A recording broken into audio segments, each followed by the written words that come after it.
Hello everyone, welcome back to the channel. तो हम Vikas Gupta sir की ब्लैक बुक के कॉम्प्लेक्स नंबर्स के क्वेश्चन डिस्कस कर रहे थे। पार्ट 1 में हमने 1 से 11 डिस्कस किया था। अगर आपने नहीं देखा है तो लिंक डिस्क्रिप्शन में है। इस वीडियो में हम 12 से 22 के रिमेनिंग क्वेश्चन डिस्कस करेंगे। तो अगर आपने सारे क्वेश्चंस एक बार खुद से ट्राई कर लिए हैं तो अपन आ जाते हैं सबसे पहले क्वेश्चन नंबर 12 पे। यहाँ पर एक ट्राइंगल दे रखा है Z1 Z2 Z3। तो एक बार इसको अपन बना लें। तो ये हो जाएगा हमारा Z1 Z2 Z3। और Z1 माइनस Z2 का मॉड Z1 माइनस Z3 के मॉड के बराबर है, मतलब ये दोनों डिस्टेंस बराबर है। तो ये एक आइसोसेलेस ट्राइंगल हो गया। अब इसका आर्गुमेंट पूछा है तो देखो, डायरेक्टली देखने पर कुछ आइडिया नहीं लगता, पर अपन इसको स्प्लिट कर सकते हैं। अपन न्यूमरेटर को ऐसे लिख सकते हैं Z1 minus Z2 plus Z1 minus Z3 में, और डिनोमिनेटर को ऐसे लिख सकते हैं Z1 minus Z2 minus Z1 minus Z3 की फॉर्म के अंदर। तो ये बेसिकली आपको वेक्टर एडिशन वाली फील देगा कि मान लो Z1 माइनस Z2 एक वेक्टर है हमारा, ये वाला V1 वेक्टर, और Z1 माइनस Z3 हमारा एक और वेक्टर है, मान लो V2 वेक्टर इस फॉर्म का। तो V1 प्लस V2 वेक्टर करते हैं तो अगर आपको पैरेललोग्राम लॉ आता हो आप सभी को, तो V1 प्लस V2 वेक्टर आपको ये वाला एंगल दे देगा इस तरह से। ठीक है, ये वाला वेक्टर दे देगा पहला डायगोनल। और ये V1 माइनस V2 करेंगे तो हमें ये मिल जाएगा। और argument of A upon B को आप argument A minus argument B लिख सकते हो, मतलब आपको इन दोनों डायगोनल के बीच का एंगल पूछा है। और इस पैरेललोग्राम की खास बात यह है कि इसकी एडजेसेंट साइड बराबर है, मतलब ये पैरेललोग्राम एक्चुअली रोम्बस का काम करेगा। तो इसके डायगोनल्स के बीच में एंगल आपको पूछा है वेक्टर फॉर्म में, जो कि किसके बराबर हो जाएगा 90 डिग्री। तो ये बहुत ही प्यारा और सुंदर ज्योमेट्रिकल इंटरप्रिटेशन है कॉम्प्लेक्स नंबर्स और वेक्टर्स को मिलाकर। 13 क्वेश्चन के अंदर भी वेक्टर का आइडिया यूज कर सकते हैं। जैसे मॉड Z1 मॉड Z2 हमें दे रखा है, एक 2 के बराबर एक 3 के बराबर है। तो मान लो ये ओरिजिन है, ये Z1 है और ये Z2 है, तो इनकी लेंथ दे रखी है ये 2 और ये 3। तो अब ये Z1 प्लस Z2 जो ये पैरेललोग्राम का पहला वाला डायगोनल हो गया, जो मॉड V1 प्लस V2 से आ जाता है, ये मॉड V1 माइनस V2 से आ जाता है। और एंगल बीच में 60 डिग्री है।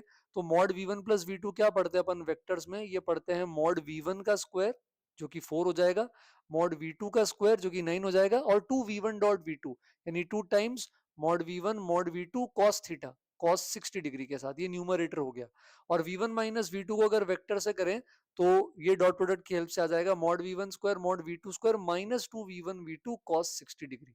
अब इसको अपन आराम से cos 60 को हाफ रख के सॉल्व कर लेंगे, तो ऊपर 13 प्लस 6 आ जाएगा, है ना, और नीचे 13 माइनस 6 आ जाएगा। तो ये रूट 19/7 हो जाएगा। रैशनलाइज कर देंगे तो रूट 7 से मल्टीप्लाई करने पर 133/7 आ जाएगा। तो यहां से हमें n की वैल्यू मिल जाएगी। तो 12 13 दोनों वेक्टर एप्लीकेशंस पर बेस्ड है, कॉम्प्लेक्स नंबर्स के अंदर ही। 14 क्वेश्चन के अंदर इन्होंने बोल रखा है कि इसके सारे रूट्स यूनिट मॉड्यूलस के हैं, मतलब कि mod alpha mod beta mod gamma, चाहे ये रियल है चाहे इमेजिनरी, इन सब की वैल्यू 1 है। तो अब mod A mod B mod सी चाहिए, तो अपन यहाँ थ्योरी ऑफ इक्वेशंस यूज कर लेंगे। तो माइनस ए, ये alpha plus beta plus gamma होगा, बोथ साइड मॉड ले लेंगे। तो मॉड ए की वैल्यू आ जाएगी mod alpha plus mod beta plus mod gamma, sorry mod of alpha plus beta plus gamma. और ट्राइंगल इनइक्वालिटी से बोल सकते हैं कि mod of alpha plus beta plus gamma will be less than equal to mod alpha plus mod beta plus mod gamma, जो कि 1 + 1 + 1 है, मतलब mod A is less than equal to 3। इसी तरह अगर बी लिखें तो बी होगा alpha beta plus beta gamma plus gamma alpha. यहां भी बोथ साइड अगर अपन मॉड लगा दें और ट्राइंगल इनइक्वालिटी लगाएं तो it will be less than equal to mod alpha beta plus mod beta gamma plus mod gamma alpha, ऐसा। और सेपरेटली अगर इसको mod alpha into mod beta लिखें तो ये भी 1 + 1 + 1 हो जाएगा। तो mod B is also less than equal to 3, mod A is also less than equal to 3। और minus C alpha beta gamma होगा, यहां बोथ साइड मॉड ले लें तो मॉड सी हो जाएगा mod alpha mod beta mod gamma का product, जो कि 1 आ जाएगा। तो मॉड सी इज एग्जैक्टली 1। तो चारों स्टेटमेंट हमारे ट्रू हैं, तो ऑल द अबव हो जाएगा। 15 के अंदर भी ऐसी ही ट्राइंगल इनइक्वालिटी का क्वेश्चन है, बस यहाँ पर एक चीज का बहुत इंपॉर्टेंट रूप से ध्यान रखना है। देखो, आपको मॉड जेड की रेंज दे रखी है हाफ से 4 के बीच में। अब आपको इसकी ग्रेटेस्ट एंड लीस्ट वैल्यू चाहिए, तो अपन ऐसा बोल सकते हैं mod Z plus 1/z will be less than equal to mod Z plus 1 upon mod Z, और it will be greater than equal to mod Z minus 1/मॉड जेड। ये Z1 plus Z2 की आपने इनइक्वालिटी पढ़ी होगी, पर आप इसके अंदर डायरेक्टली इधर हाफ या इधर 4 पुट नहीं कर सकते, है ना। ये आप अपने आप में एक फंक्शन अज्यूम करो कि ये r प्लस 1/r या x plus one by x type का फंक्शन है, ठीक है। तो ये अपने आप में जो दिख रहे हो आप यहाँ पर, ये आपको एक तरह से एक फंक्शन के रूप में दिखेगा। तो इसकी जो वैल्यू होती है, इसका डिफरेंशिएशन ऐसा आता है, ठीक है। ये माइनस वन वन पे जीरो हो जाएगा और प्लस माइनस प्लस है। तो हाफ से फोर के बीच में ये पहले डिक्रीज करेगा फिर इंक्रीज करेगा। तो हमें मैक्सिमम वैल्यू चाहिए, तो हम हाफ और फोर पे, तो इसमें थोड़ा एप्लीकेशन ऑफ डेरिवेटिव्स का डिफरेंशिएशन का कंसेप्ट लग रहा है। तो आप हाफ पे, वन पे, फोर पे, सब पे वैल्यू निकालेंगे, तो फोर पे सबसे ज्यादा वैल्यू आ जाएगी जो कि 17/4 हो जाएगी। अब मिनिमम के लिए यहां पर भी अगर आप इसका डिफरेंशिएशन करें, तो ये भी पॉजिटिव आएगा डिफरेंशिएशन, ये भी हाफ से फोर के बीच में इंक्रीज करने की कोशिश करेगा। लाइक हाफ अगर आप यहाँ रख देंगे तो -3/2 आएगा, और फोर यहाँ पर अगर आप रख देंगे तो 15/4 आएगा। बट ना इस पे मिनिमम है ना इस पे मिनिमम है, क्योंकि बाहर मॉड्यूलस लग गया बेटा, तो नेगेटिव पॉजिटिव दोनों ही पॉजिटिव हो जाएंगे। तो इसलिए मिनिमम वैल्यू एक्चुअली इसके बीच में आएगी, जो कि जीरो के बराबर होगी जब मॉड z 1 है। तो वन पे ये जीरो बन जाएगा, वो मिनिमम है। उससे छोटा या बड़ा कुछ भी लोगे तो वो पॉजिटिव आएगा। नेगेटिव का मॉड, पॉजिटिव का मॉड, सब पॉजिटिव होता है। तो मिनिमम वैल्यू एक्चुअली जीरो है जो वन रखने पर आएगी मॉड जेड की जगह, और maximum value mod Z four लेने पे 17/4 आएगी। तो ये थोड़ा ट्रिकी है, थोड़ा कैलकुलस का पार्ट भी इन्वॉल्व है। 16 क्वेश्चन रिलेटिवली सिंपल है। इसका सेंटर 2 आयोटा पे है, तो 0,2 आपका सेंटर हो जाएगा, और √2 जो होगा वो इसका रेडियस हो जाएगा। लेस देन इक्वल टू मतलब है कि सर्कल के अंदर का पूरा रीजन आ गया, ऐसा सर्कल जिसका 0,2 सेंटर और रेडियस √2 है। फिर अगर आप ये देखें तो आप यहां से क्या कर सकते हैं, आयोटा कॉमन ले लें, तो मॉड आयोटा, और इसके अंदर आ जाएगा 3/आयोटा प्लस z-1। मॉड आयोटा बेटा 1 होता है, 3/आयोटा -3 आयोटा होता है। तो अब ये डिस्टेंस फॉर्मूला बन गया, यानी ये z का 1,3 से डिस्टेंस है। तो अपन मैक्सिमम डिस्टेंस कैसे निकालेंगे, 1,3 का सेंटर से डिस्टेंस लेकर रेडियस ऐड कर देंगे। तो 1,3 का आप पहले 0,2 से डिस्टेंस निकालेंगे, वो आई थिंक √2 आएगा, और फिर उसके अंदर अपन रेडियस को क्या कर देंगे, ऐड कर देंगे, ठीक है। नेक्स्ट, ये 16 क्वेश्चन था हमारा। इसके बाद 17 क्वेश्चन पर आ जाते हैं। यहाँ यूलर फॉर्म यूज होगी, तो अपन को पहले यहाँ x निकालना पड़ेगा, तो आप एलसीएम ले लेंगे, तो ये आ जाएगा x² minus √2 iota x minus 1 equal to 0। एक तरफ ले आने के बाद तो x आ जाएगा √2 आयोटा, और प्लस माइनस के अंदर आ जाएगा -2 + 4/2, ठीक है। तो कोई भी एक ले लो, दोनों पे सेम आंसर आएगा। अभी मैं प्लस का ले लेता हूं, तो प्लस का लेने पर ये बन जाएगा 1/√2 प्लस आयोटा/√2, और इसका मॉड्यूलस 1 और tan थीटा 1 से आर्ग्यूमेंट π/4 है, तो दिस इज e⁻⁴ आयोटा π/4। क्योंकि बड़ी पावर है इसलिए मैंने इसको इस फॉर्म में कन्वर्ट कर दिया। अब अगर आप यहाँ 2187 रखेंगे तो ये e की पावर आयोटा 2187 π/4 आ जाएगा। दूसरा वाला इसका रेसिप्रोकल है, तो e की पावर माइनस आयोटा 2187 π/4 आ जाएगा। क्योंकि ये नंबर बहुत बड़ा है तो हम इसको सिंप्लीफाई करते हैं, तो ये बन जाएगा 5, 4, और साथ में आ जाएगा 6, 3 π/4। तो 546 3 π/4 आ जाएगा। 2 पाई का कोई भी मल्टीपल आप ऐड सब्ट्रैक्ट कर सकते हैं, तो आप इसमें 546 पाई को रिमूव कर सकते हैं यहाँ पे।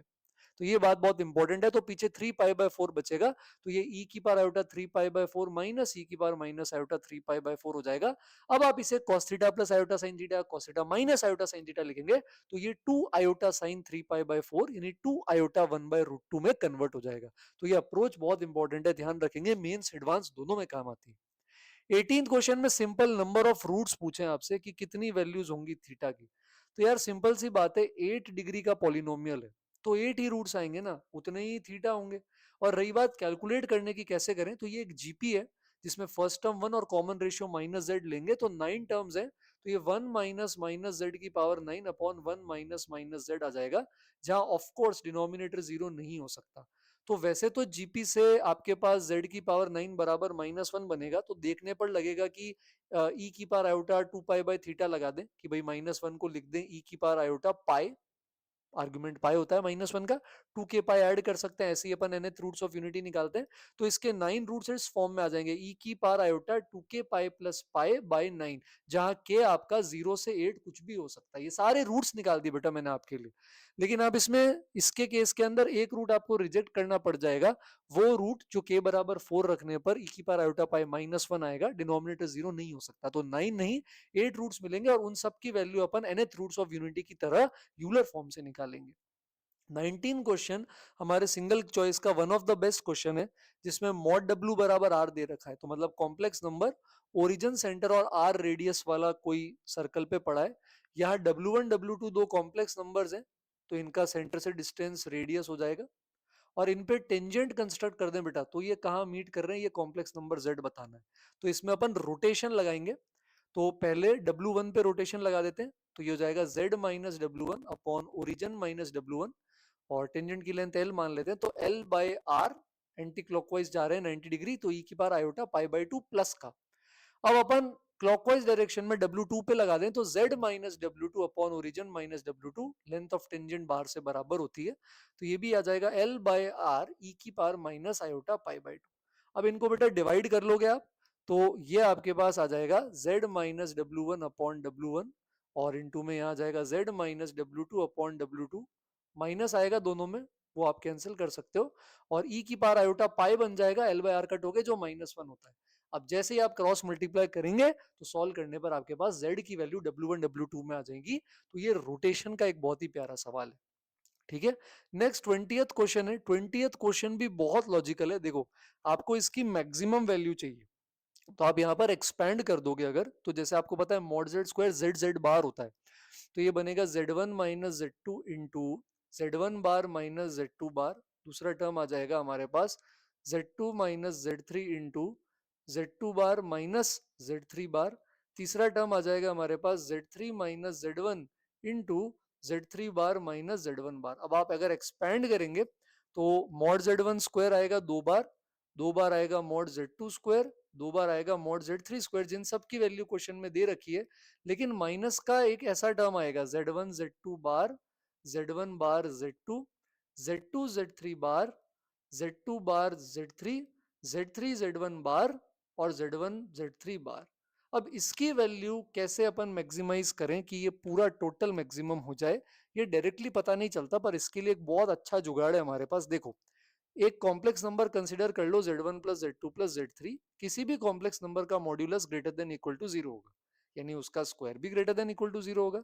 तो अपन ये भी बोल सकते हैं कि Z1 plus Z2 plus Z3 को अगर उसके कॉन्जुगेट के साथ मल्टीप्लाई कर दें बेटा, तो ये भी ग्रेटर देन इक्वल टू 0 आएगा।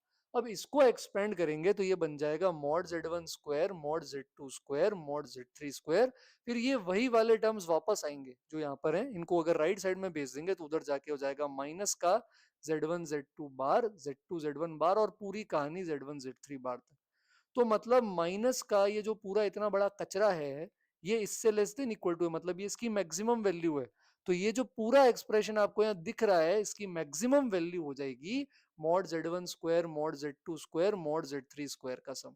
यानी इस एक्सप्रेशन की ओवरऑल मैक्सिमम वैल्यू आएगी 3 times mod Z1 square plus Z2 square plus Z3 square, यानी 3 टाइम्स 4 प्लस 9 प्लस 16, और सॉल्व करने पर आंसर आ जाएगा 87।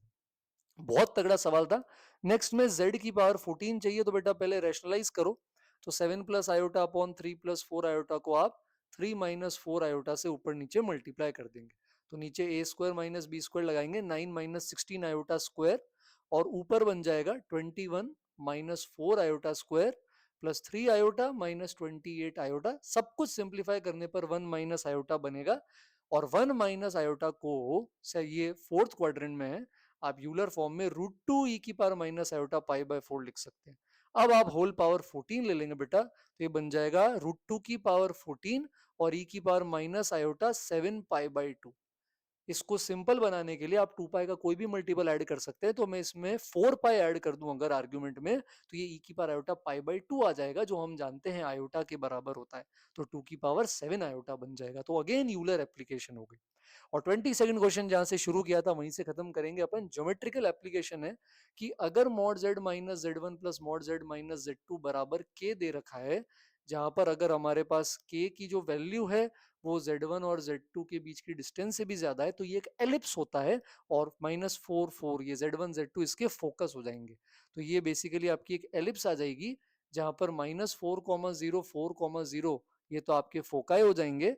और ये sum of distance from both the foci is constant, this is major axis. तो 10 आपकी मेजर एक्सिस हो गई और a इंटू ई ये आपका फोकस हो गया। अब आपको मैक्सिमम मिनिमम वैल्यू बतानी मॉड जेड की, जो ओरिजिन से यानी एलिप्स के सेंटर से डिस्टेंस है, मतलब आपको semi major semi minor axis का सम निकालना है। और ए और ई में दो रिलेशन मैं बता चुका हूँ। एसेंट्रिसिटी का फॉर्मूला आप सब जानते हैं, तो इसके आगे का पार्ट आप करके ए माइनस भी मुझे कमेंट में बताएंगे। अगर आपको विकास गुप्ता का सेशन फ्रूटफुल लगा है कॉम्प्लेक्स नंबर्स का, तो कमेंट्स में बताएं, शेयर करें, सब्सक्राइब करें। और बाकी चैप्टर्स भी, हम बाकी पेपर्स, मेंबर्स ओनली वीडियोस, बहुत कुछ आता रहता है इस चैनल पे। जल्दी मिलेंगे एक और अच्छे वीडियो, मोस्ट प्रोबेबली एक अच्छे बुक रिव्यू के साथ। तब तक के लिए thank you everyone for watching.